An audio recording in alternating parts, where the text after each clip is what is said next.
with Davina. Why not today? It's been an emotional day.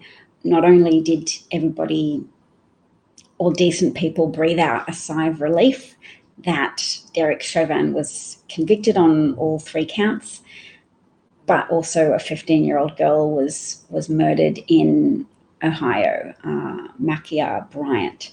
And it's being suggested that she called the police, that she was afraid and being attacked on her own property, that she had a knife to defend herself with, and that the police officer drove up and immediately shot her 4 times in the chest.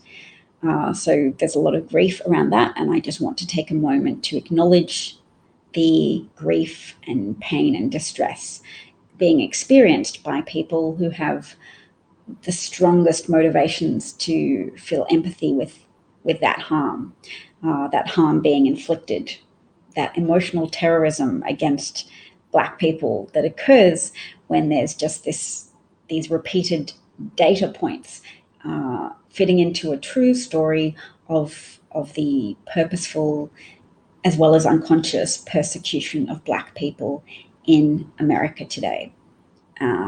So thanks to anybody tuning in. I've just participated in my first ever Clubhouse conversation, and there was a lot of people there contributing their experience with policing and their experience with trying to mitigate some of the harm of that, the negative impacts of policing.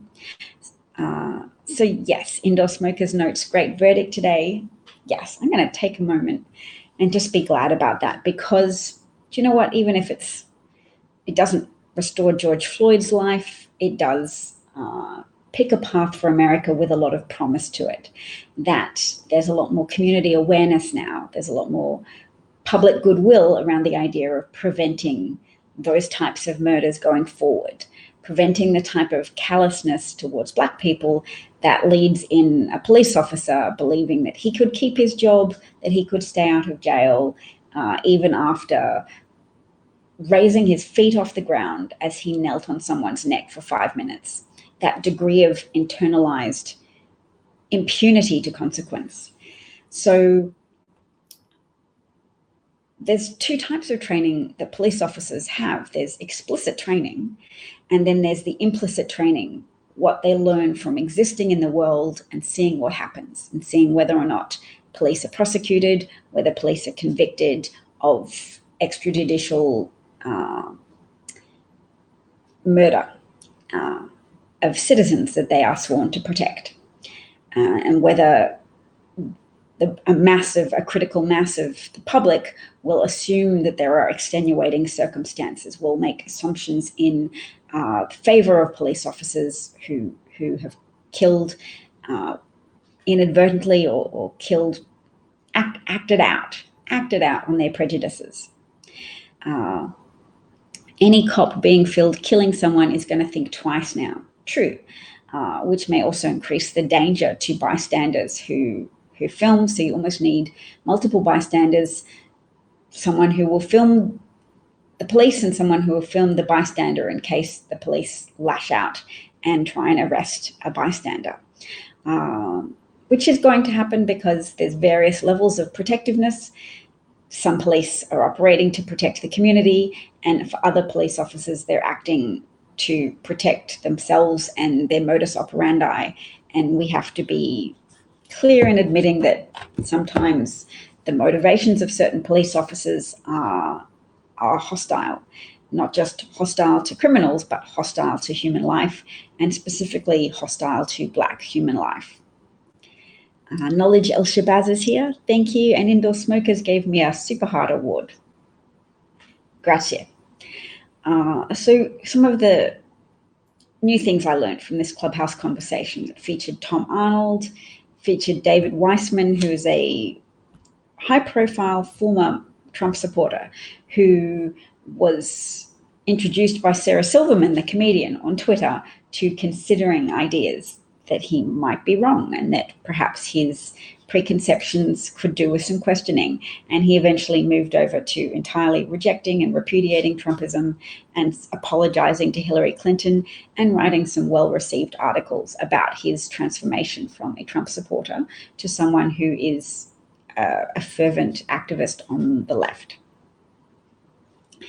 So they were in this clubhouse meeting room, and I learnt that there was a Supreme Court case that a Connecticut police officer was challenged by an applicant for a police job, and he scored 33 on this test of cognitive ability, and they only interviewed applicants further if they scored between 20 and 27, so 33 was too high a score. And this police department in Connecticut had the policy that they wouldn't interview high scorers any further because they were going to assume that somebody of high intelligence would have no interest in remaining in the police department, in sticking with the profession of policing. So they asserted that their policy was pragmatic to prevent high turnover rates.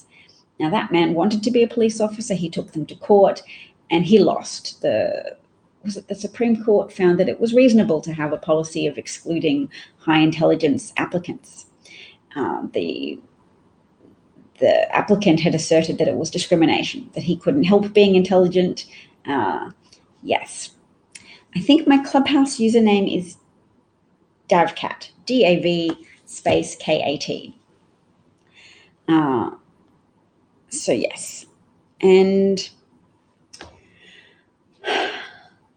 what else did I learn? I learned that it's legal to exclude police applicants of higher caliber, intellectual caliber.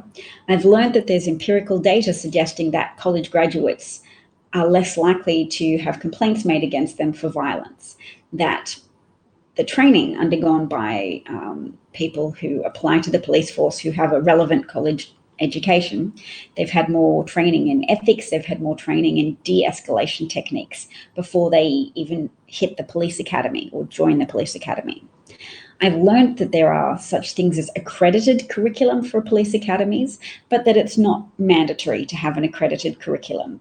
So in your local county, there may be a police chief who's concocted his own curriculum, and that these curriculums can be extremely racist. These curriculums can have training materials embedded in them that have been selected to focus on Black participants as perpetrators, to dehumanize perpetrators and form a false association that all perpetrators are Black and that all Black people are potential perpetrators, which is clearly an attitude that informs some policing, which can be seen in the outcome when a police officer just calmly takes the life of a Black man in the street in Minnesota. So we need to run with this energy of public awareness in relation to police brutality, run with that awareness and demand of people that we all become much more involved in monitoring our local police forces. There are programs apparently called Coffee with a Cop. There are such things as citizen oversight boards, and they exist in some counties and some states and not in others. So we can advocate for them because transparency is going to create accountability. Oh, I just realized I forgot to turn on my light. There we go. That's some light on the situation. Hello, Ryan Portstein from Perspective TV. Hi, Hammerstrand. Hi, Knowledge, ElShabazz, and Indoor Smokers. So yes, when Indoor Smokers noted that any cop being filmed killing someone is going to think twice now, that is what people hope for from an important, high-profile legal outcome such as today. But it's also to be noted that just today, a police officer shot a 15-year-old girl. And from what I learned at university studying cognitive psychology, I learned there's a lot of priming before you get to an action. So an action isn't just a moral decision in a split second. There's been a lot of decisions and exposures and conditioning all making you the person you are at that moment when you choose whether or not to shoot a Black girl in the chest 4 times, as Makiah Bryant was shot today, as George Floyd was killed in the street. There's a lot of conditioning as well as individual moral choices. Now, we can't control individuals' moral choices. That's part of freedom. It's part of the human condition. But we certainly can have the ambition to impact a lot of the conditioning precursors that go into shaping someone's personality and the likelihood of their participation in acts of humiliation and brutality and murder. So what have I learned about the legal system today? Not only was there a Supreme Court decision validating excluding people of high intelligence as candidates for the police force, I also learned that, yes, qualified immunity, I need to look into more about what that is, but that ability to consider only what a reasonable cop might think in any given circumstance. So creating special conditions for police so that they don't feel as compelled to behave with the same moral code as a normal citizen, so that they perhaps feel emboldened to act with their own special moral code, which may have been shaped by plentiful exposure to white supremacist ideas.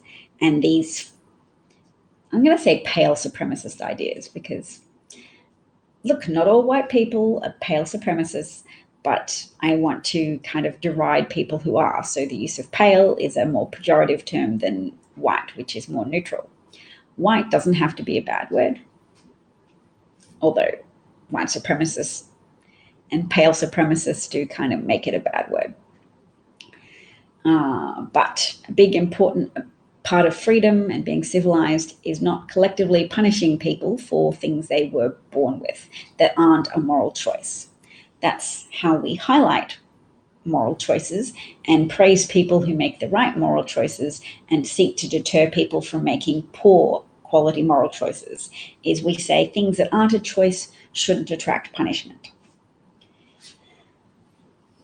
And then people on the right get afraid because when they see that endeavor, they might think, well, we don't want to pursue communism. We don't want to pursue equality where you say, hey, nothing you were born with should determine what you end up with. So therefore, we're just going to give everybody the same thing and that's equal.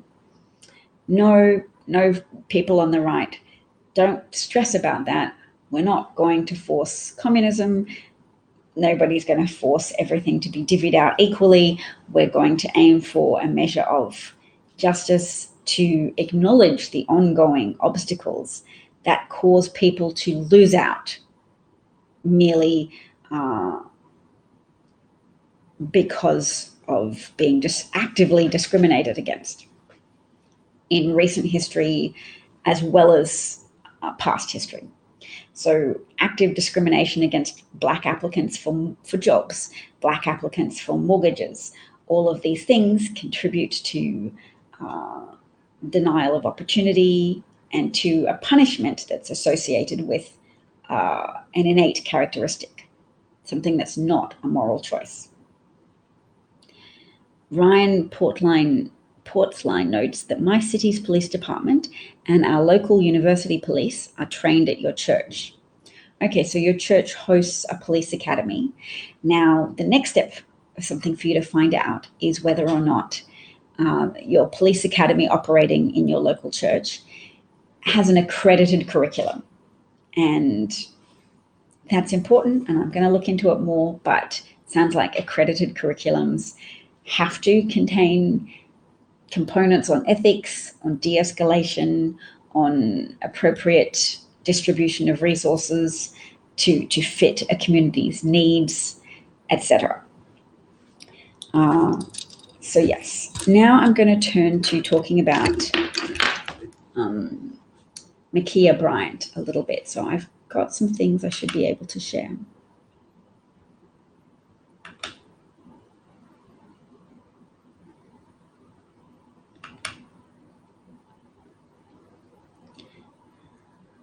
All right, so I haven't listened to this yet.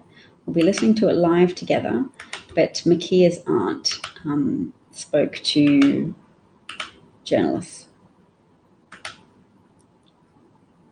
So again, Makiah Bryant, sorry, just to make that clear, Makiah was 15 years old. She was shot 4 times in the chest by a police officer because she had a knife and had called them to protect her because she was allegedly concerned for her safety. So it appears at present to be a very powerful indictment of police prejudging a situation and acting out on racist prejudice. Go out like that. You ain't gonna have a go out like that. Either you report the truth or don't report nothing. Okay? She was a good kid. She was loving. Yeah, she had issues, but that's okay. All of us go through shit. She's a child. You know what? She was 15 motherfucking years old. She deserved to die like a dog on the street. Okay? You ain't gonna have my niece go out like that. You ain't gonna have her go out like that. Either you report the truth or don't report nothing.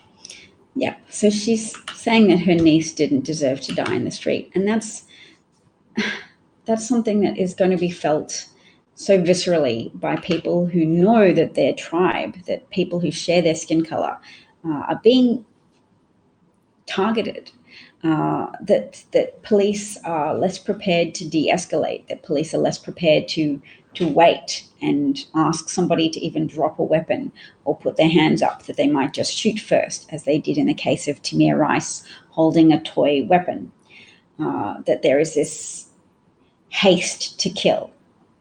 And how do you get police to slow down and not kill Black children and not kill Black people who they suspect of using a fraudulent $20 note?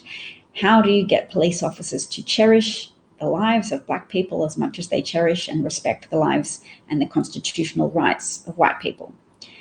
And there isn't going to be any one solution, but there's a need to experiment. I'll say trial. There is a need for investment of community energy in demanding trials of new approaches. Defund the police is an expression that's used to promote fear of a non-functional police force because people still want protection from crime and criminal activities. In a general sense, even Black Americans still want the protection of a force organized to act, to contain criminality and deter criminal behavior. So that's still a priority for people, is safety. But we should workshop phrases to find out what doesn't intimidate people.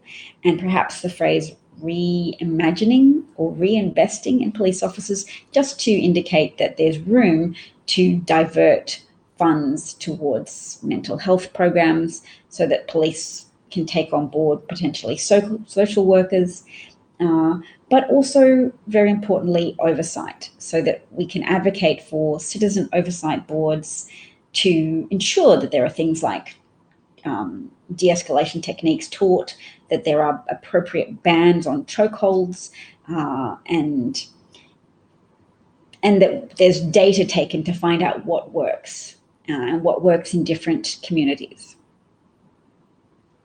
There's a troll here who said, "I've never seen any racist cops." And you have, if you've watched video of George Floyd being murdered in broad daylight whilst people begged him not to kill George Floyd and begged him to check George Floyd's pulse and begged him to get off George Floyd after it had been determined George Floyd no longer was exhibiting a pulse. So there are many racist cops embedded in police departments all across the United States, and evidence of that lies in the disproportionate murder of Black Americans relative to white Americans in extrajudicial killing situations. Killings which should not occur because you shouldn't be tried and executed by a police officer on the sidewalk. Yes. So anyway, I should probably ignore the troll because trolls are getting off usually on their ability to be provocative. So what did Ryan say? Ryan Portstein said, "I've literally walked in on class a few times while helping out the church itself. One time I walked in, I overheard instructors teaching students how to eliminate threats. I quote, they said, do whatever is necessary to eliminate the threat. And the thing about people is that they can sometimes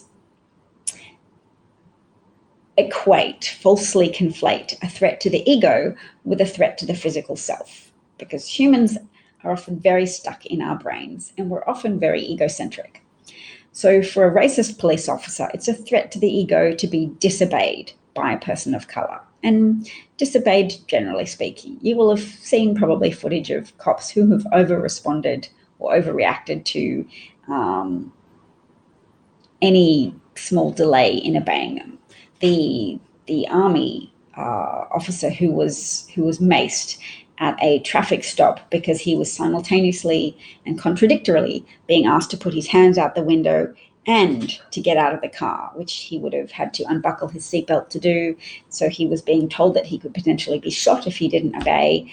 And yes, that's just one data point to indicate that there are police officers out there who act as if they're on steroids and become easily enraged in response to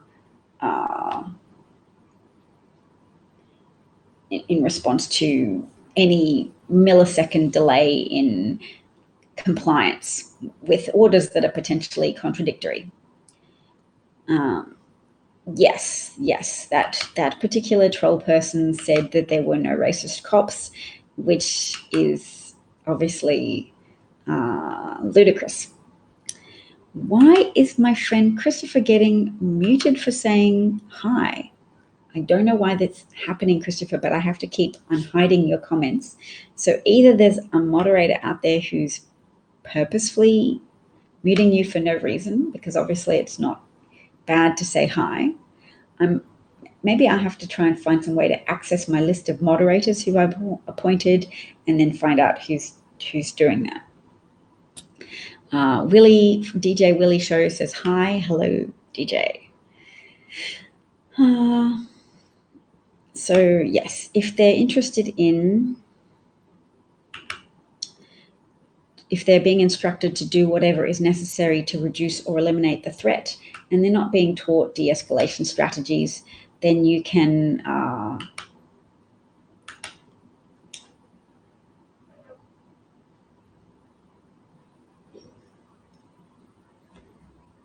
presume that there will be situations where unjust death occurs, where murders occur.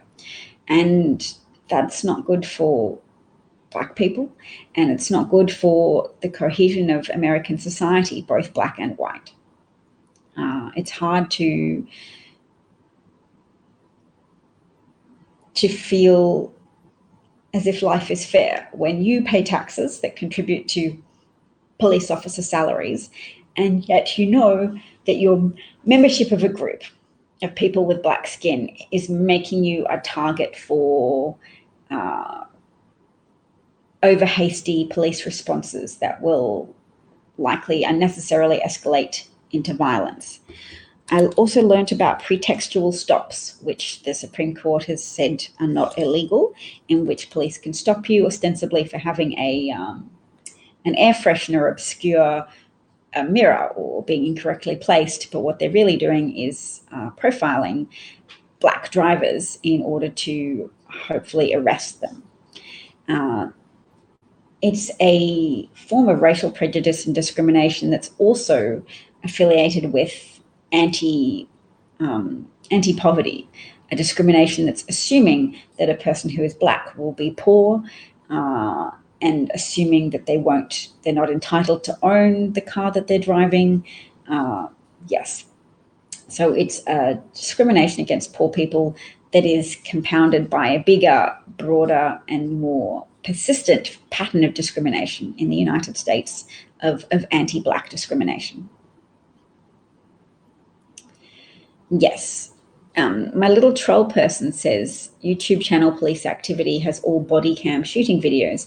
I recommend anyone to have a look. And you have no guarantee, Elon Musk, that a YouTube channel isn't extremely racist and self-selecting police activity videos to to feed into a narrative that there are criminals who are disproportionately a certain color. Now, the thing is, in America, there is entrenched impoverishment that is a result of racism at a systemic level, racism that has excluded people from home ownership and good jobs, whilst there is massive under-acknowledged government subsidy of anybody who has a good job. If you have a good job, which you're more likely to be a successful applicant for if you're white, because hiring practices have been demonstrated over and over again to be discriminatory by social researchers who have submitted resumes that are identical except one with a white name and one with a black associated name. And those black resumes don't get a call back, and the people associated with a white name do get a call back, indicating this persistent pattern of excluding black people at a systematic level from good jobs. But those good jobs get government subsidies that people aren't aware of and don't really talk about, which is that corporations pay your health insurance and that those payments are 100% tax deductible, i.e. the corporations are getting a tax credit, i.e. the government is funding the provision of excellent healthcare for the people who are more likely to get good jobs, which is still disproportionately white people because of pervasive anti-black hiring practices. So yes, there are multifactorial reasons for overly pervasive poverty levels or just relative impoverishment levels amongst Black Americans, which, yes, does mean that they're likely to be overrepresented in crime statistics because property crimes are more prosecuted than white-collar crimes, and property crimes are associated with low income, i.e. people who can't get good sustained employment are more likely to be tempted to earn money through criminal endeavors. So lots of compounding reasons that discrimination plays a role in perpetrating economic harm, environmental harm, and legal and policing harm against people of color in the States. And they are many of them are in an emotional position now of not really wanting to take it anymore and really needing the empathy and allyship of white people who can make an effort to understand, even if it doesn't come intuitively or naturally. We are being exposed to information now, thanks to not only modern technology and the availability of cameras, but also the dedication and courage of people like 17-year-old Darnella. What's her first name? What's her last name? Darnella Walker? No. Anyway, 17-year-old Black Darnella, who took that sustained video of Derek Chauvin kneeling with his entire body weight on George Floyd's neck, as well as other officers kneeling on his back and his legs, producing a weight that was counterproductive to George Floyd's ability to breathe and have enough oxygen, so that even whilst he still had enough air to be able to speak and beg for his life and tell the officers 20 times that he couldn't breathe, together with all of the observers who were begging for George Floyd's life and asking the officers not to block his respiratory passage anymore, not to kneel on his neck, that he still perished this protracted, drawn-out, torturous death at the hands of a law enforcement officer who was acting in a way that shocks the conscience, because George Floyd was handcuffed and prone on the pavement, on the road, which already means he was at risk of positional asphyxia. And yesterday I shared a training article about policing that said, be aware of the risk factors for positional asphyxia, because it's one of the most common causes of in-custody death, of death in police custody. So Knowledge ElShabazz just gave me an Appreciate Award, which I appreciate, thank you. And one pathway to empathy for white people is sometimes perhaps to focus on something that's more easy for them to relate to. if they have some kind of a problem or a deficit with responding to evidence of a persecuting and torture of a black man who was murdered, such as George Floyd. It's possible to go and look up the untimely death of Daniel Shaver, who was a white man, a pest inspector, a pest exterminator, who had been having some drinks with people in a hotel room and had stuck a bird exterminating rifle out the window. And another hotel guest called the police. And police then unnecessarily shouted contradictory instructions at Daniel Shaver. They told him to cross his legs and also to lift himself into a kneeling position, and yelled at him when he uncrossed his legs that if he disobeyed any other orders, he would be shot. They were working themselves up into a position of any failure to instantly comply with their orders, and they were going to punish someone in a deadly way for failure to comply. And when Daniel Shaver, who was unarmed and wearing boxer shorts and was drunk and crying, and was told to crawl towards police officers who had AR-15s trained on him, he was trying to crawl towards them. He was being yelled at and he was drunk. He reached his hand towards his waistband to pull up his boxer shorts, which were falling down as he crawled. So he didn't want to be naked. He just was instinctively clothing himself. He was shot to death by the arresting officers, one of whom was put onto administrative leave and fired after public outcry, but was then rehired briefly so that he could then go on not medical leave, so that then he could be discharged on a medical basis and get a pension. And that was how self-protective police were in that department. Molly's just telling me something nice, which is that you were on a freedom corner for the verdict. It was amazing. That's so lovely. Well, maybe we'll just take a moment to celebrate the good moments.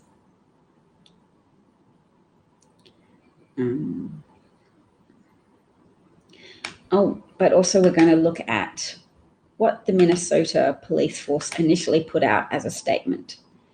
They wrote, this is what they originally said when George Floyd died. I'll read it out to you. It's important. They wrote, 2 officers arrived and located the suspect, a male believed to be in his 40s, in his car. He was ordered to step from his car. They say officers were able to get the suspect into handcuffs and noted he appeared to be suffering medical distress. Officers called for an ambulance. He was transported to Hennepin County Medical Center by ambulance, where he died a short time later. So I just think it's important to note that was their statement initially, to just note the gap between how police described the situation and what we know now from extensive investigation to be entirely false. So George Floyd died on the road. He didn't die in hospital. He had no pulse. He involuntarily, he lost muscle control. He died. He was knelt on for 9 minutes and he lost oxygen to his brain so much that his brain turned off. He died. The officers did not note he was in medical distress and respond to that. They were begged for 9 minutes by passers-by not to kneel on the neck of someone, not to cause him medical distress. Multiple people called the police on that day. The 911 operator called the police because she could see that George Floyd wasn't moving. She wondered at one point if the camera had frozen. All of these onlookers who've been troubled by flashbacks and nightmares and whose consciences are really still upset and harmed because of what they observed and their own trauma from feeling powerless to prevent a murder that was happening in front of their eyes over a protracted period of time. Yes, so they did. They put out a terribly misleading statement, and the statement skipped the fact that, yes, his neck was knelt on for 9 minutes, while members of the public begged them to not do that and alerted police to the fact that George Floyd could not breathe and was at risk of losing his life. And they proceeded with, they continued with those actions that robbed George Floyd of his life. Eleanor Marie is here and says, "Hi, Dav, hope you are well." Thanks, Eleanor. Nice to see you. Hope you're well as well. And Zeke Love just subscribed, so thank you to Zeke. I hope I'm pronouncing your name properly. So, yes, that was the initial statement from the Minnesota police. And the Attorney General of the United States, Merrick Garland, has noted that the jury in the state trial of Derek Chauvin has fulfilled its civic duty and rendered a verdict convicting him on all counts. The Justice Department has previously announced a federal civil rights investigation into the death of George Floyd. This investigation is ongoing. So that's good. Somebody notes as well that they have lots of emotions, that this is for George Floyd, this is for Emmett Till, Rodney King, Michael Brown, Sandra Bland, Breonna Taylor, Adam Toledo, and Freddie Gray. And of course, those are only a small portion of the names of people who have been shot by police. And look, people often reserve judgment and want to hear about potential extenuating circumstances. They want police to be good, knowing that they are paid by members of the public. They're acting on our behalf. We pay their salary. We don't want them to be murderers. And so our normality bias predisposes us in many cases to believe well of the police, to believe that there must have been some reason that impelled them to act in the way they did. But people in the Black community have had such naivety stripped from them at very high cost, and they've had enough examples to see for themselves that there is often a deceit built into the rhetoric around the death of a Black person, as there was in the case of the statement from the Minnesota police, who said officers noted the suspect was in medical distress and called for an ambulance, and completely neglected to mention that they caused the medical distress by kneeling on someone on multiple places of his body, whilst he was already in a position that was risky for positional asphyxia, which is a term to describe what happens when your muscles can no longer act to draw in enough breath. You don't have access to enough air to sustain life. Your oxygen levels become depleted and you die. And there's lots of risk factors for positional asphyxia that are innate to the suspect, but police are still supposed to be trained to look out for those risk factors, being overweight, having taken drugs, etc. Being face down with your hands handcuffed behind your back is a big risk factor for dying in police custody. And police, in many cases, are trained to be aware of that. And if they're not trained in that regard, we should know, and there should be transparency and accountability with regards to police curriculum. And just so everybody knows, what I've learned today is that apparently lots of police academies do not have an accredited curriculum. And police chiefs and various other people in positions of authority are just getting to make up their own training curriculum. Yes, and a 15-year-old girl in Ohio, Makiah Bryant, was shot to death by police only minutes after the verdict was read. Yes. Oh, Molly's telling me what Freedom Corner is. Freedom Corner is where Black Lives Matter folks meet and walk to protest. It's where a Black church was taken by eminent domain so the city could build an arena in 1970. That's something a lot of white people need to learn more about. A lot of use of eminent domain to seize property and farmland and all manner of things from Black farmers and Black homeowners without proper recompense and in a completely unjust manner, although strictly speaking, legal. Yes. All right. I'm going to look at something happy, which is one man's tears of joy as the verdict on Derek Chauvin was read, but it also has a lot of baked-in sadness to it, because his grief is for someone whose life is not going to be restored. He's grieving for George Floyd and saying his name, but celebrating that the injustice that was perpetrated against George Floyd at least is not further compounded by an unjust verdict. And really, there's a bit of accountability for George Floyd's murderers, but the main justice is for anybody in the future whose life might be saved because of this judicial deterrence towards any other officers who might also want to callously murder someone in the street, or just hastily disregard the constitutional rights of a Black person in America. George Floyd! George Floyd! George Floyd! George Floyd!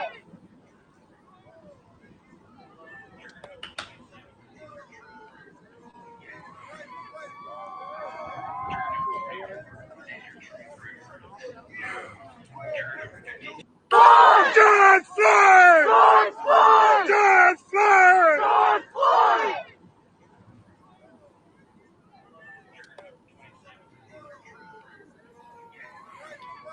I'm just watching it twice. It's only 19 seconds. So I don't know who that man is, but I'm going to presume Black Lives Matter activist, given his apparel and his intensity of emotion, which I imagine is shared by a lot of people.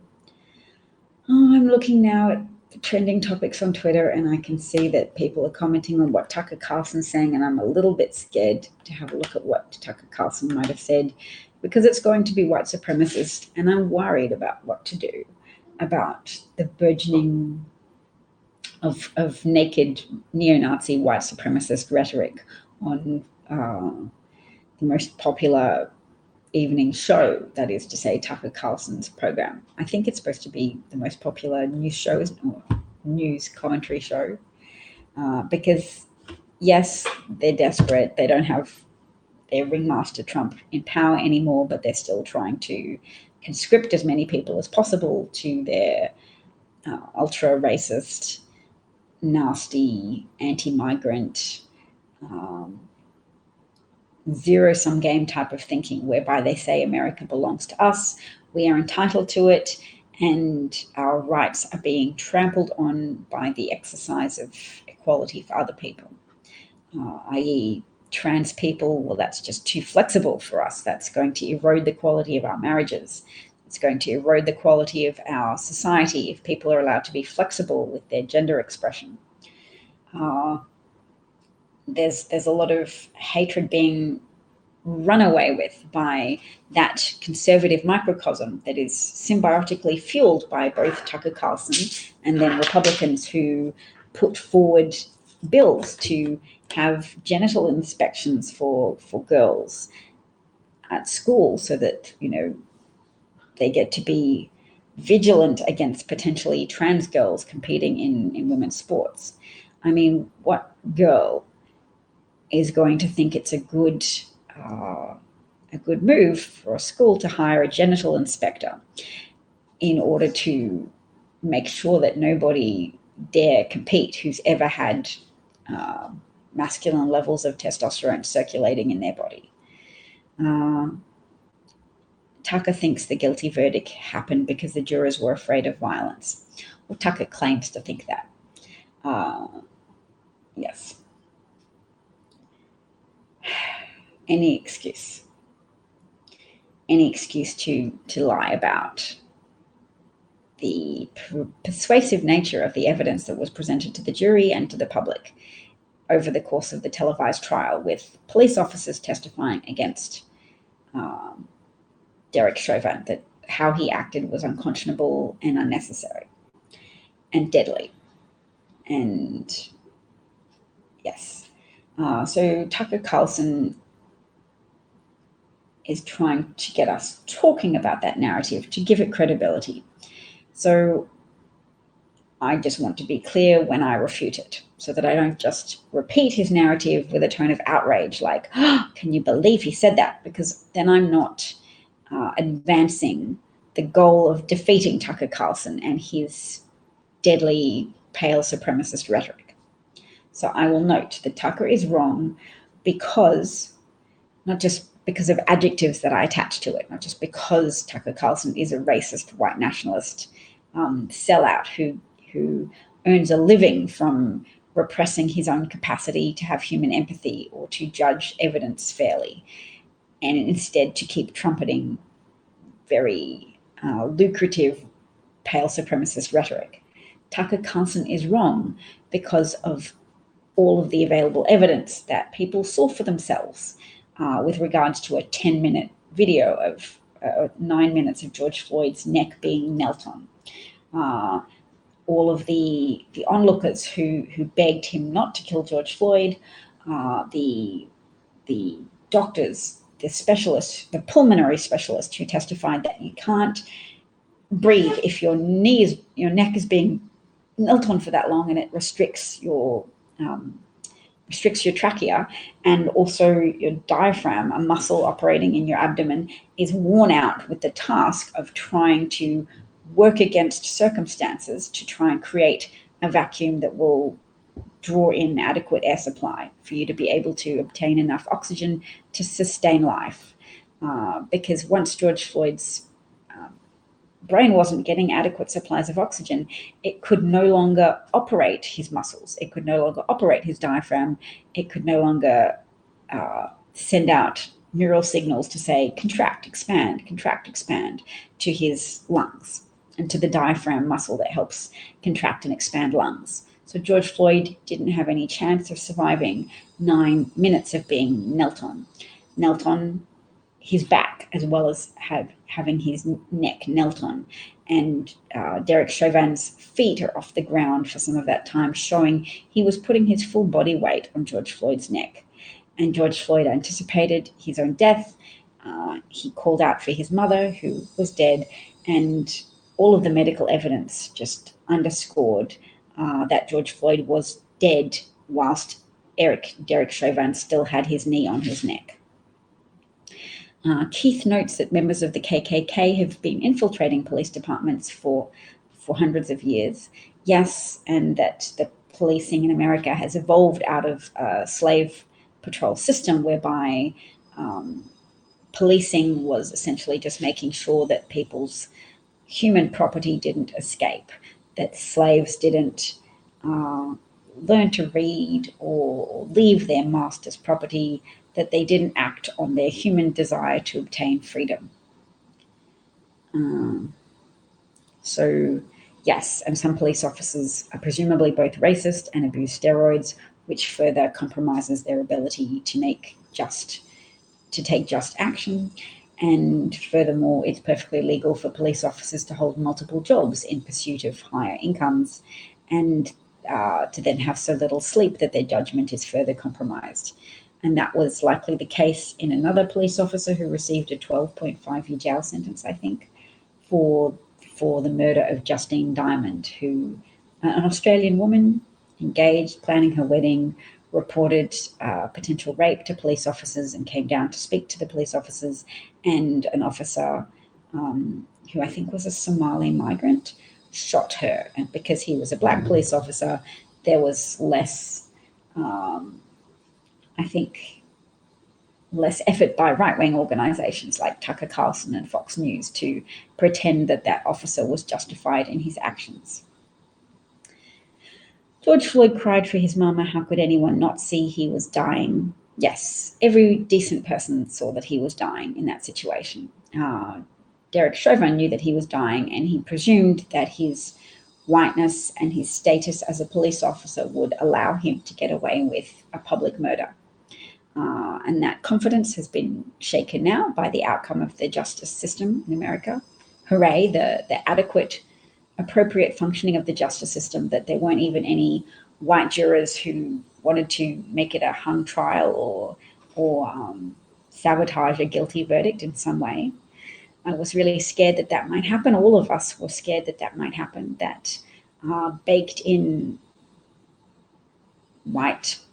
pro-white prejudice and anti-black prejudice would make at least one person hamstring that jury and say, nope, can't have a just outcome because I just have to give a hugely unjust pass to Derek Chauvin to be able to murder anyone he sees fit to murder, because clearly that black person wasn't deserving of life, and clearly somebody with a prejudice that says black people are less deserving of life than white people, and less deserving of constitutional protections, and less deserving of being part of the public that's protected. Eleanor says, every time I think of that moment and I think of my own son crying out, and I just cry. We are all someone else, someone's child. Yes, so I definitely think that relatability has helped a lot of white women feel very strongly about George Floyd's murder. We are extra connected to that moment because of the appeal to empathy of someone crying for their mother. I mean, George Floyd wanted to live, and he was just asking his persecutors to be human. He was crying out to try and motivate people to help him. He was just instinctively crying out because he was vulnerable and being tortured to death on the roadside. I'm speculating about why he was crying out, but I imagine all of those things were factors at play. His mother couldn't help him, but he was asserting in a way his own humanity. I have a mother. When he said mama, he's like, I am a human. I am a son. So that's one thing I have to share as well. I saved a small clip of a Kamala Harris speech that's very moving as well. Here it is. Okay. Thank you for being with me today, you guys. It is a big day, and I'm grateful to have the opportunity to talk with Americans and share with you in your historic, potentially pivotal moments. Okay. Madam Vice President. First, I want to thank the jury for their service. And I want to thank Mr. Floyd's family for your steadfastness. Today, we feel a sigh of relief. Still, it cannot take away the pain.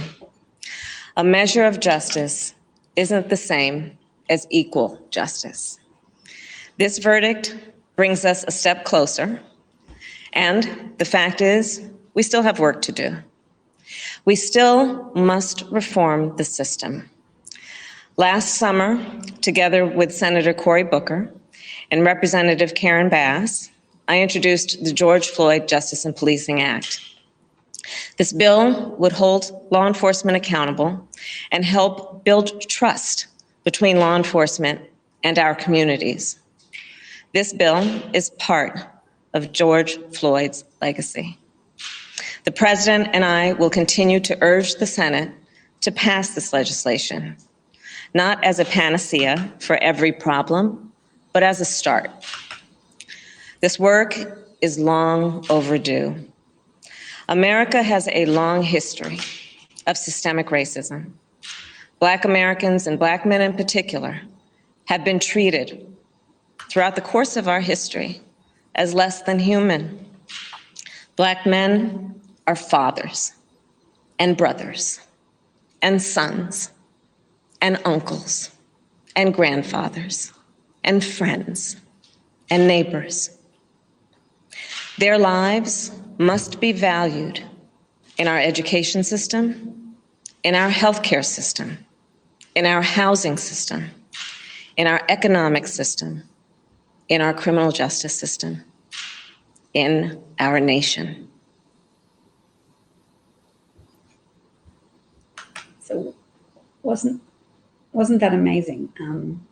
To have a president shed a tear behind her. She said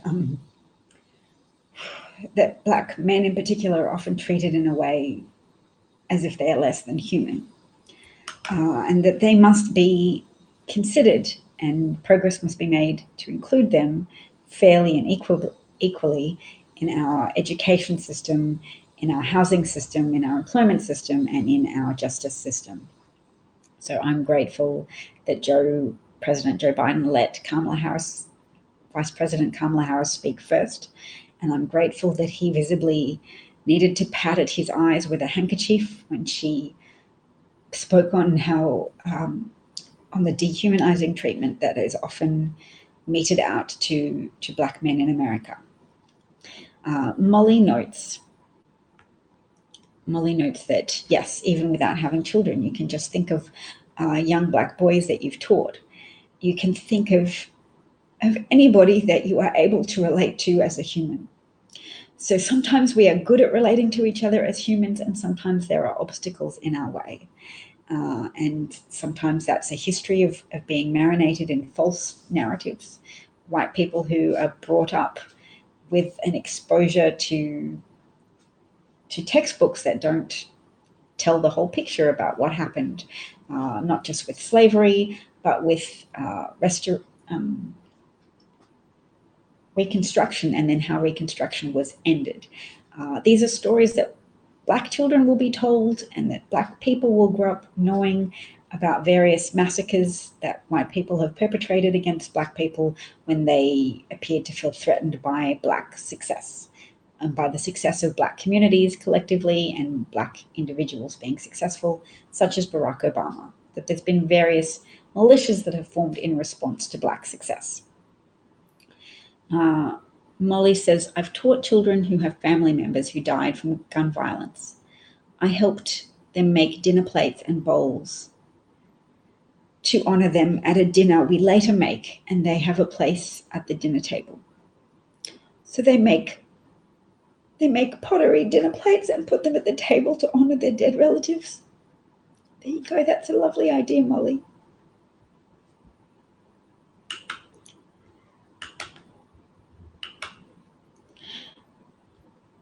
Eleanor notes that it's mind-blowing to her, who will never understand how someone can think that they have the right to end a life. Yes, well, there's a lot of conditioning. There's a lot of use of dehumanizing language. So calling someone a perpetrator and speaking about just perps, and then using training materials that unduly focus on Black perpetrators, of videos selected. So it's harder to tell people, no, your racism is being cultivated in this police training curriculum, because maybe they're all real videos of real people, of Black perpetrators attacking police officers or attacking civilians. But what's not made clear to them is that in the bigger picture, they have excluded white perpetrators from training videos in order to have a racist focus, and to train and condition officers to disproportionately target Black Americans for humiliation and brutalization.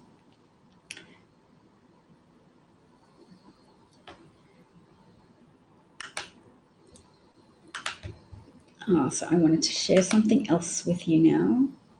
I shared it maybe a year ago, but it's relevant to me today. It's a study that was conducted by Stanford researchers, and they worked together with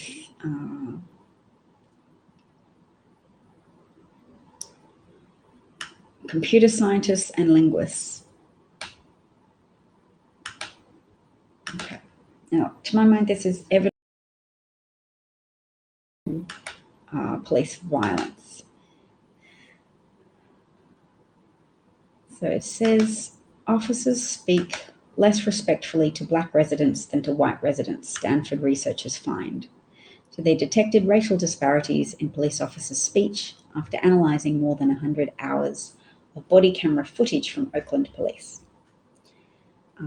So professor of psychology at Stanford, Jennifer Eberhardt, said, our findings highlight that on the whole, police interactions with Black community members are more fraught than their interactions with white community members. So if people get all hung up sometimes on the idea of, oh, well, what can you expect Black officers to do when dealing with perpetrators?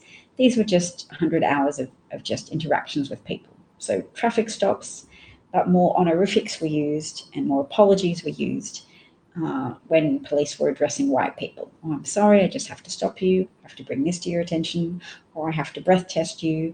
Thank you, sir. Thank you, mister. Thank you, madam.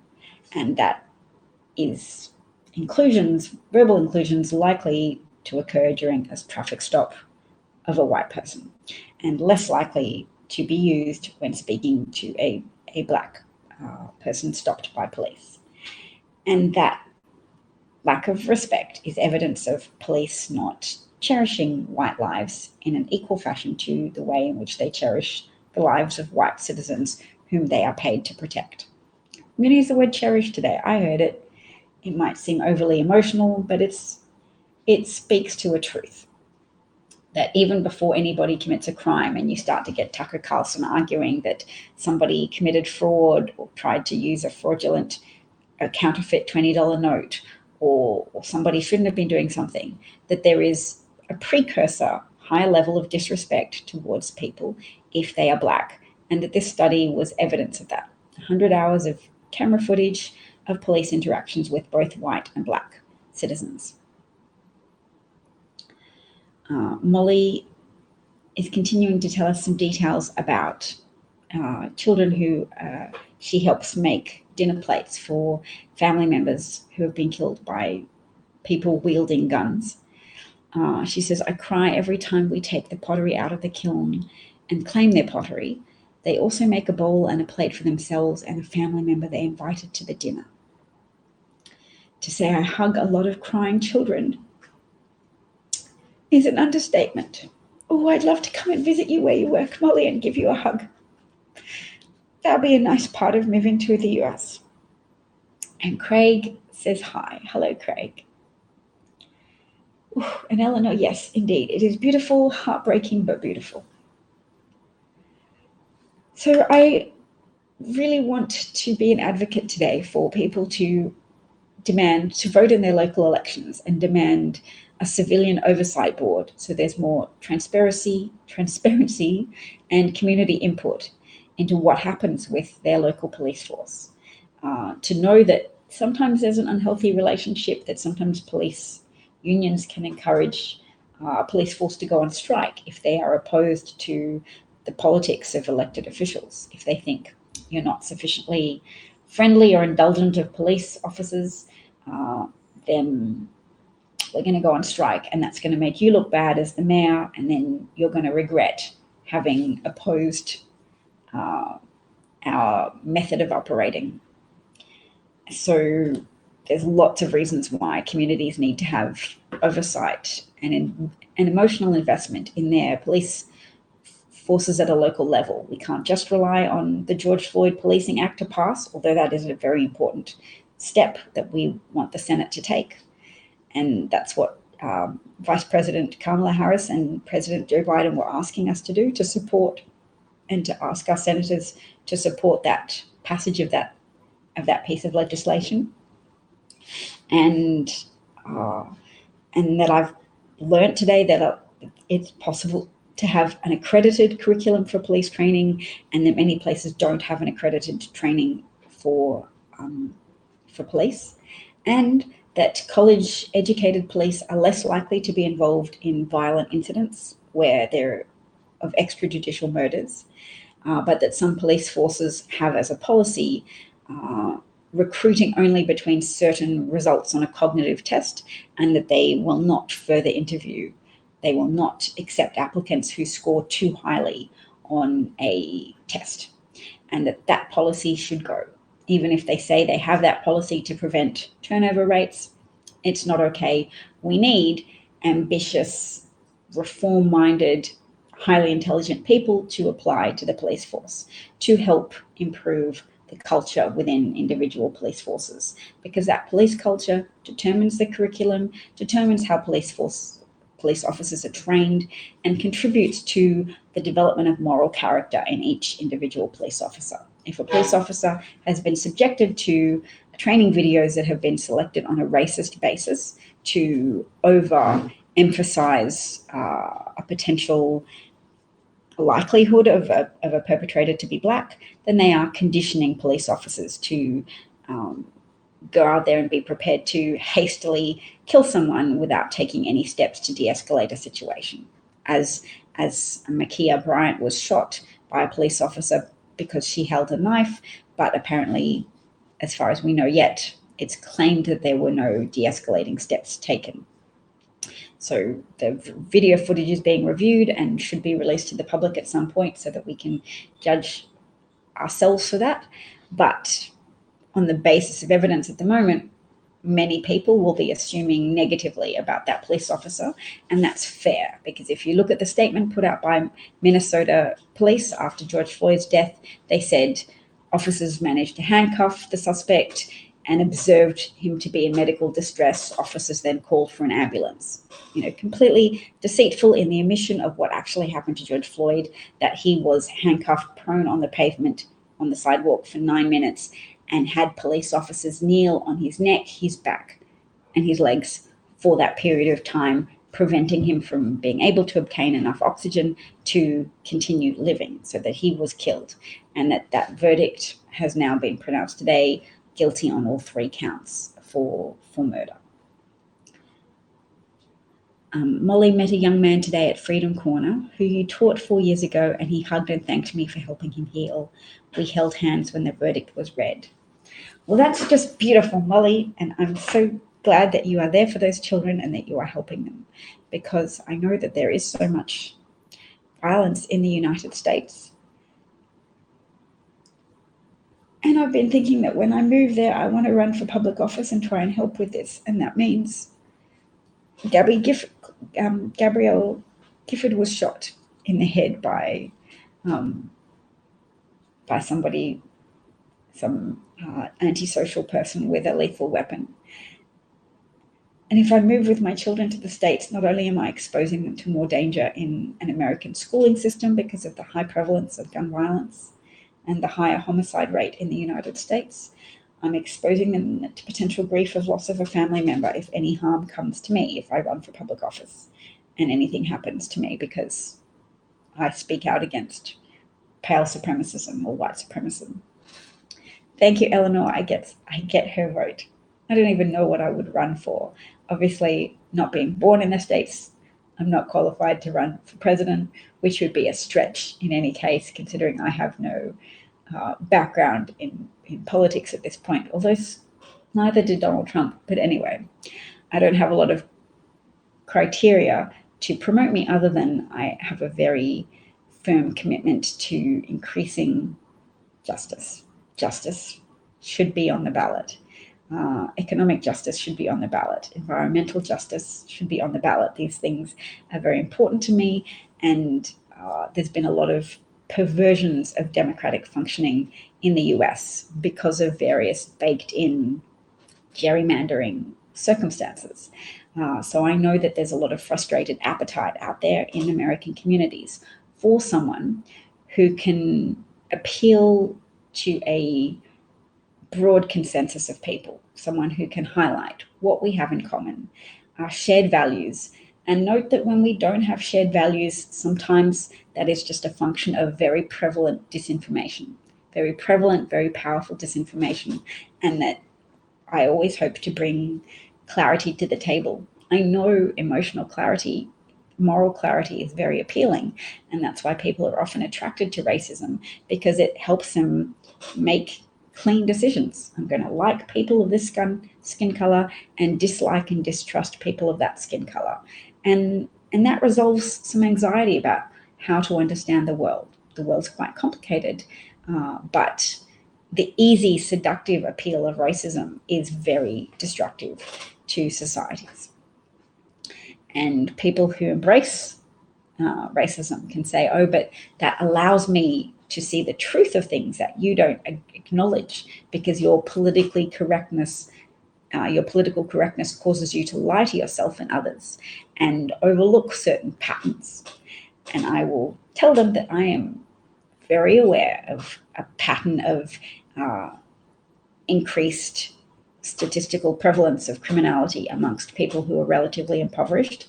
And I'm also capable of acknowledging that there have been very sustained and prevalent forms of economic discrimination that have excluded Black Americans from job opportunities and the type of good jobs that then attract massive amounts of government subsidizing that is not acknowledged.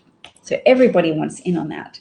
But Democrats tend to advocate for increasing the public safety net, and people who vote for white supremacists are more like, no, we're just going to vote for Donald Trump and Republicans because we want to maintain our protection racket. We want to maintain either our membership in this exclusive club, which gets wink, wink, nudge, nudge, corporate healthcare, which is 100% tax deductible, so subsidized by the public collectively.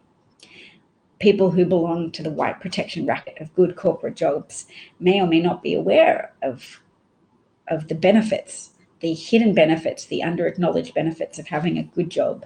So your health insurance is taxpayer funded because your employers can write it off as a tax deduction, and all of the many other associated benefits of having a good job, so that the system is stacked in your favor and all of your perks are subsidized, and you then get to vote for Republicans who vote against any social safety net or any government help for other people who haven't had the good fortune to be locked into a sustained system of privilege of being able to get educated at high-tier educational institutions, or knowing people to avail yourself of sort of white nepotism, knowing people who know people who work in the industry, i.e. having mentors who may feel some tribal loyalty to you purely by virtue of the innate color of your skin and not by any actual virtue that you have yourself. So that people who lie to themselves and say that everything they won by virtue of their hard work, and downplay the role that the good fortune to have white skin and therefore to resonate with people who favor white-skinned, their fellow white-skinned people, and disfavor people with black skin. That's all going to be part of my political platform, advancing understanding, acknowledging things that should help us relate to each other, and acknowledging that a lot of Americans actually now are suspicious of corporations and are suspicious of the undue influence that billionaires get to exercise over the American political process. So even Tucker Carlson has to pretend to hate billionaires, even though he has and is paid millions of dollars for his work in distributing white supremacist rhetoric as broadly as he can in American society.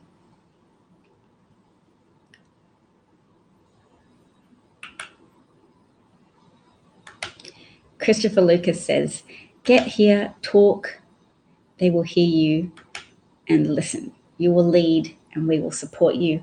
You will succeed, I promise. Just do you." I love it, Christopher. I am really hoping that, or at least really hoping that I can help in some way. But my broader help is that things get better. Things get better, and if I can be part of things getting better, good, because there's room and there's need. I'm going to take a picture of your comment, though. Whoopsies. I'm going to put it up on screen again, because I want to take a comment to look at when I'm feeling discouraged and say, keep learning. Davina, that's my name. And keep working on being as American as you can in terms of your understanding of the history and the dynamics at play in America now, so that you can have something to bring to the table. I'm ambitious for America. I'm ambitious for American communities. I want you to have the levels of safety that Australians enjoy, where we have stricter gun laws and less of a culture of indulgence towards gun worshippers. We don't have the same history of popular, persuasive, right-wing media machinery, or right-wing personalities who have managed to enact a hold on the conscience and the critical faculties of so many Americans, who then believe that gun ownership is a pathway to good governance. They believe that having a gun will let the government know that if you displease the people, we can take a gun and shoot you and overthrow the government. Because, of course, that's not how good governance works. And governments don't operate to improve themselves out of fear of people with guns.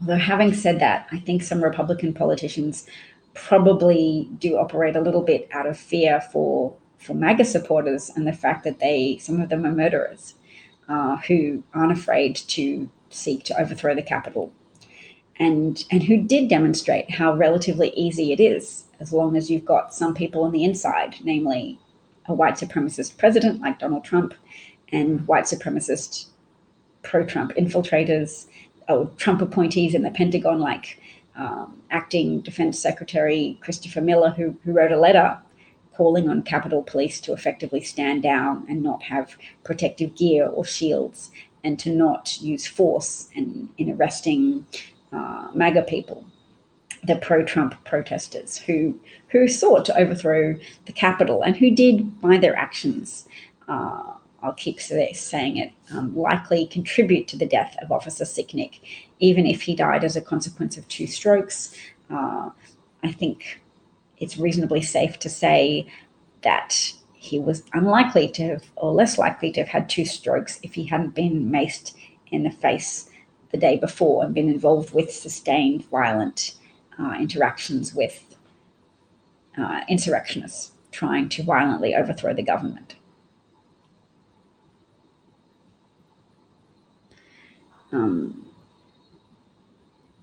Molly said, I can't even imagine active shooter drills.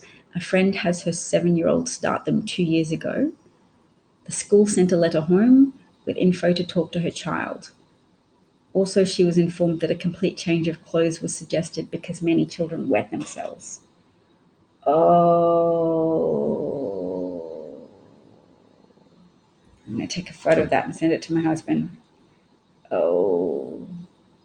I am so distraught for you guys and myself.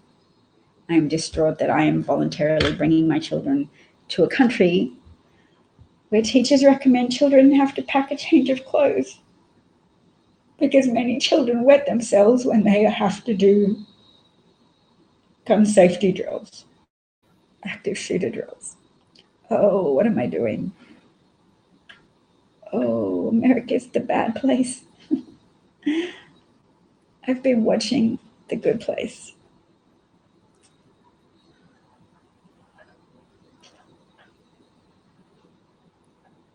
Oh. The dog walker guy says it will never happen. And I want to know what he's referencing when he says it will never happen. What will never happen, dog walker guy? And thank you, Knowledge ElShabazz, for giving me a high five award. Thank you kindly. Eleanor notes that 22 years ago today, you were 16 and Columbine happened. That November, you had your first child. They grew up. Your youngest was born in 2002 and is 18 now and has post-traumatic stress disorder just from experiencing the drills, the active shooter drills. I think people have done some research into that to say, yes, it does take a toll on all the children exposed to active shooter drills, that there is a psychological toll of it.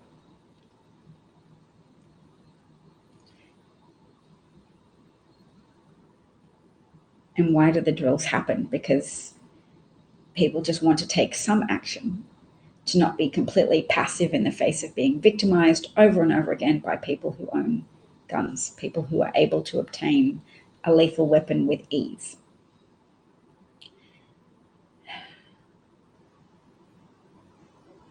It's not safe. Oh, I've got to go talk to my husband. That change of clothes thing's really got me, Molly. On one hand, I'm all like, yes, I will move to the States and run for some kind of office, and we will have accountability from local police. We will do coffee with a cop shows to increase audience, increase public involvement with police officers. We will ensure that there are accredited curriculums and that at a national level, it becomes law to have an accredited police curriculum, and police chiefs can't just make up their own and fail to include elements of de-escalation training and ethics training. And we'll find a way to overturn that Supreme Court decision that said police departments can be allowed to exclude people of high intelligence from becoming police officers. All of those things, I'm like, we can do them. We can continue to find ways to easily inform the public about things that Black communities already know, that they've already been taught word of mouth about various rioting and looting histories of white people reacting unfavorably to the success of Black communities and Black businesses. And in Tulsa and in Rosewood, where Black businesses were burned, ostensibly to avenge white women. But as we know in the case of Emmett Till, and can conclude with others, it doesn't even have to be a real event. And collective punishment by burning a whole community to the ground because one person may have sexually harassed or even assaulted a white woman, it's not okay to burn a community to the ground and kill hundreds, if not thousands, of Black people. But that has occurred multiple times in American history after Reconstruction, and that those type of massacres are not discussed whilst conservative commentators keep talking about looting as if Black people invented the crime of mass civil unrest and mass uprising and violence.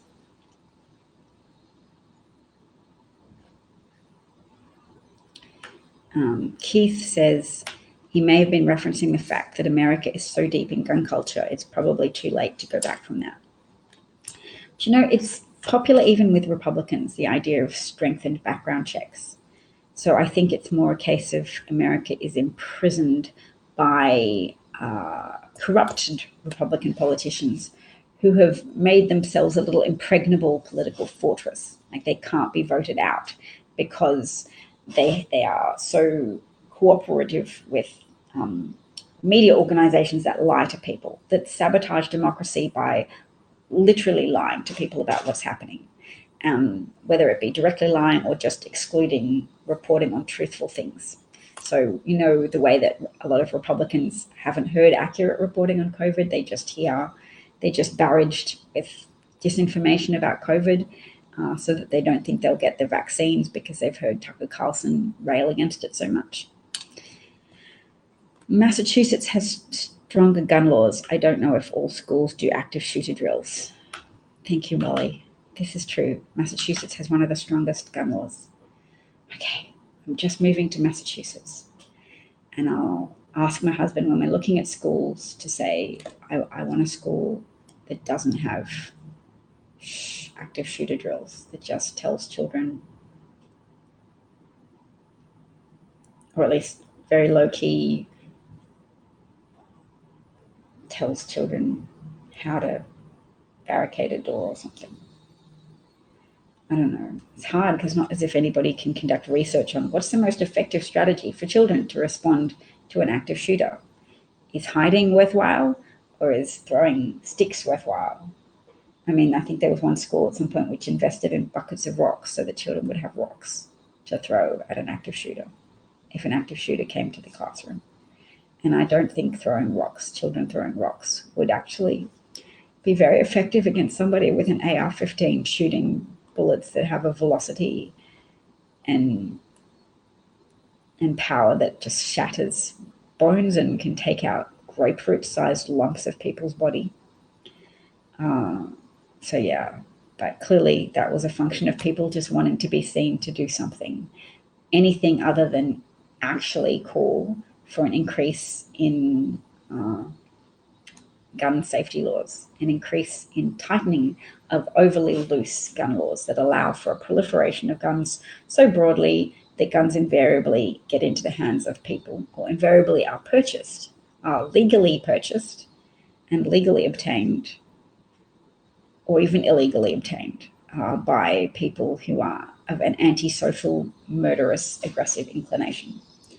Because the more guns you have, the more guns that are available to steal as well. So when Republicans say it's no point to have gun laws because criminals don't obey laws, criminals like murderers, so stopping people from legally getting guns doesn't matter. It does matter. The more people who legally have guns, the more guns are available for criminals to steal. So the more guns you then have circulating in a community, both legally and illegally.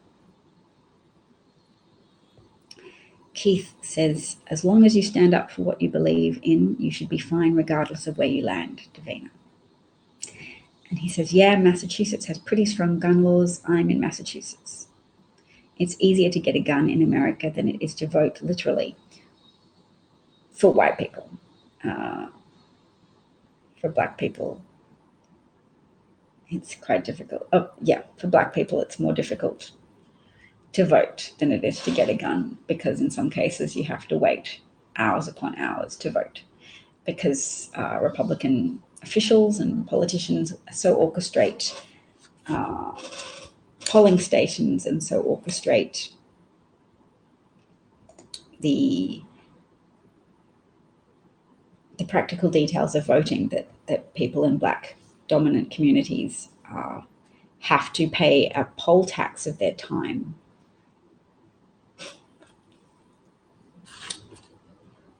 I'm writing that down so I remember to say it.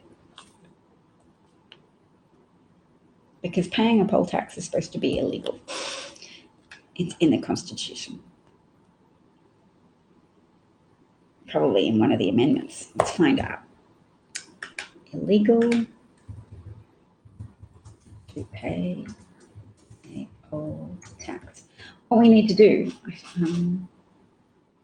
the 24th Amendment to the Constitution, ratified on January the 23rd, 1964, the United States prohibited any poll tax in elections for federal officials. Okay. So, strictly speaking, a poll tax is a tax of a fixed sum on every liable individual. But more generally speaking, a poll tax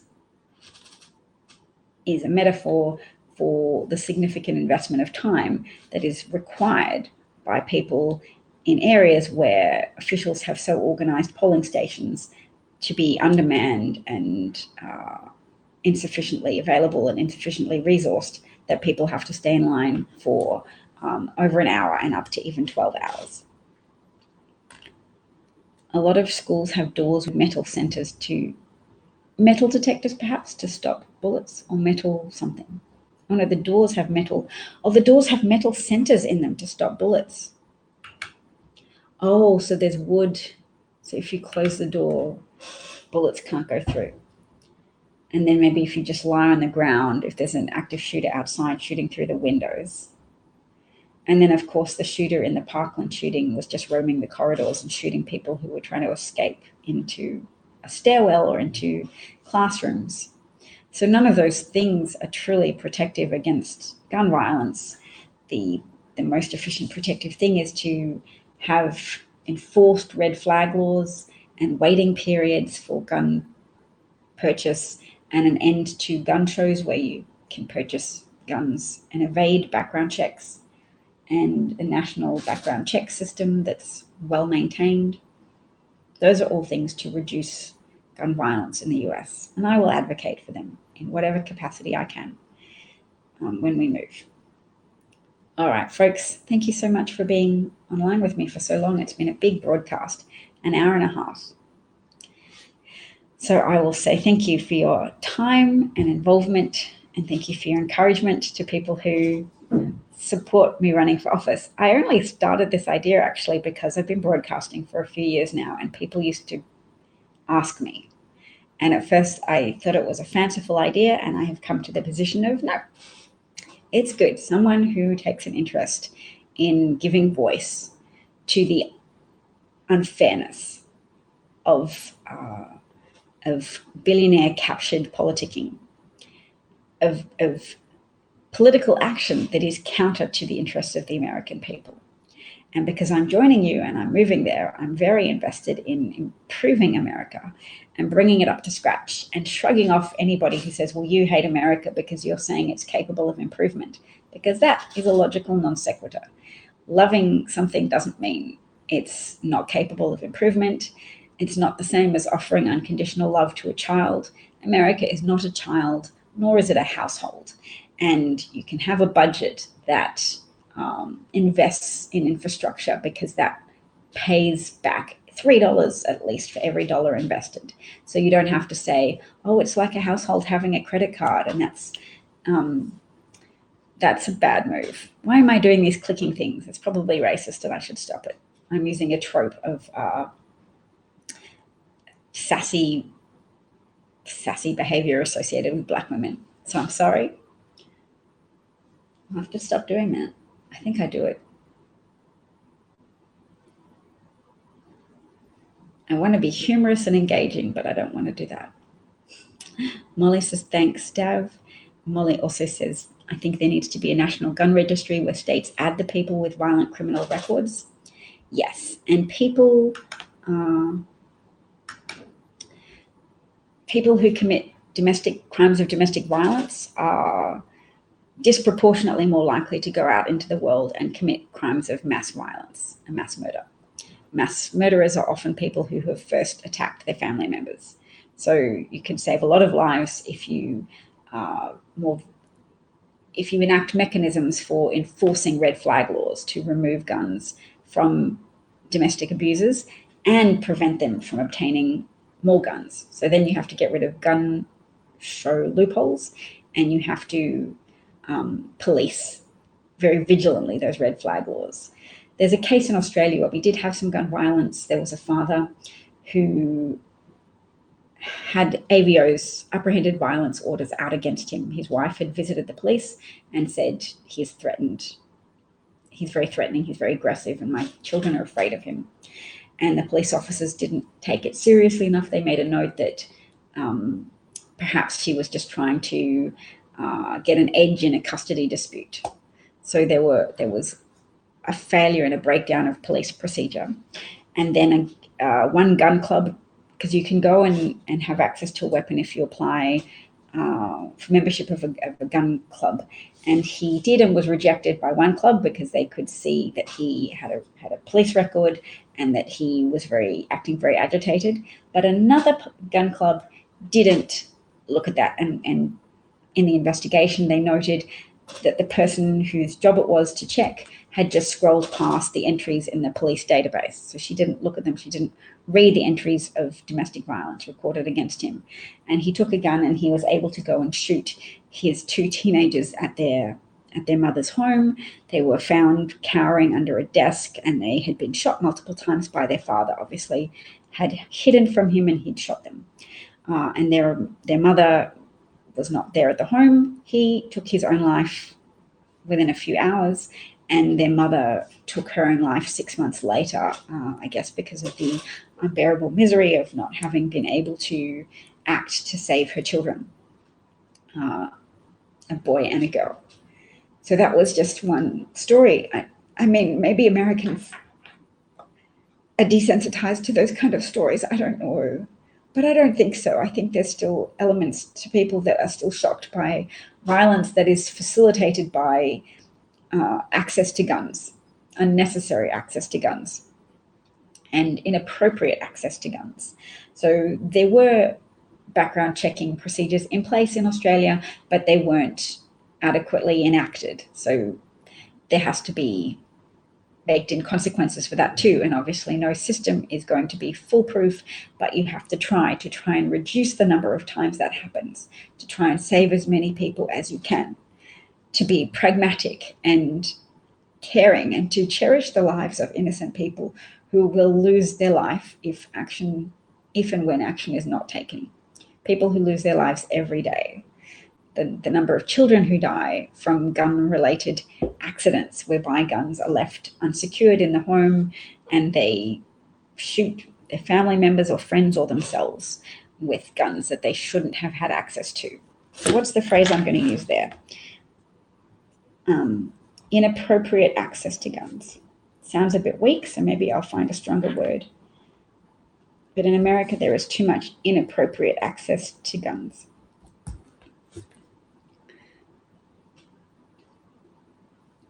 Keith notes, first of all, Christopher Lucas says a lovely thing, which I will thank him for. Thank you, Christopher. And Eleanor says she doesn't have one. She's been trained how to use one, but only because the other side has so many, and she's a woman living on her own in not a great area where she's been attacked physically and sexually, and she'll never let that happen to her again. She hates having one, but she won't be left to not protect herself in a gun-happy world. And I'm not able to physically become strong enough to fight back on my own, but I would give it up in a heartbeat if we could get stronger gun laws, or if we all gave them up. We don't need them if no one has them. I don't know if that can ever happen here, sadly.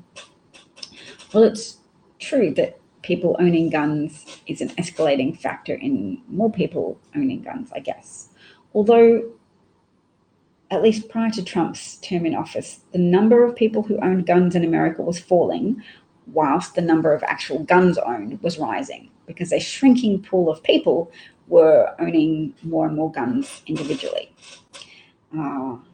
But yes, definitely under Trump, the increasingly violent rhetoric, the increasing prevalence of emboldened neo-Nazi, white supremacist, white militia type of people, the accelerationist race war provokers, the boogaloo second civil war hankerers who want to start a second civil war and just get the credit for that because they think that's a good thing. Yeah. All right, I really do have to go, don't I? Molly notes that she'll never be desensitized to gun violence. Good. Because you really work at the coalface, Molly, of the consequences of gun violence. So, yes. Keith mentions the Brady Bill, which is important. And then I'm going to mention the For the People Bill, HR 1. Please look into it. Apparently not many people know much about it. It needs to be talked about. It's a bill to secure American democracy by increasing access to fair access to voting, and a banning of gerrymandering style practices, which would stop America being dominated by antisocial, actively hostile to the interests of the public, lobbyist style people who are bought by theocratic billionaires like Christian dominionists who want to dominate the rest of America that isn't evangelical Christian, who want there to be lots of Bibles and guns. And that's not functional because it's not the majority of America, and it's not okay for them to get disproportionate political influence because of the evangelical Christian billionaires who are perverting the democratic processes and then putting politicians in power who prevent themselves from being accountable by so gerrymandering districts that you can't vote in an alternative political party. You can't vote in a politician from the other side. And that means politicians become less accountable to the public. Politicians become less anchored to the conscience of the public when they're not accountable. When they can pervert democratic processes without consequence, then each step furthers their ability to become immoral. Because morality is, to a degree, both a group project and an individual project. That's an important insight, Davina. I'm going to write that down.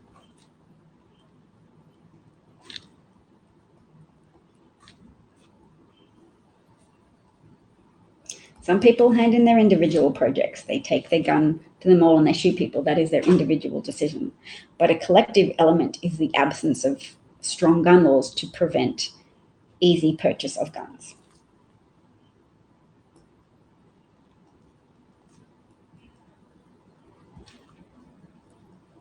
Maybe I'll write about that on my website. I have a blog. Take care, everybody. Eleanor says, love you, Dav. Thanks for another wonderful show. America needs you. The world needs you. I'm grateful for you. Thank you for your appreciation, Eleanor. I'll do my best. You know, whatever I am, I'm trying to be helpful. Cheers, everybody. Thanks. Have a good night's rest. Take care. Sorry I kept you up so late. See you hopefully another day soon. Bye.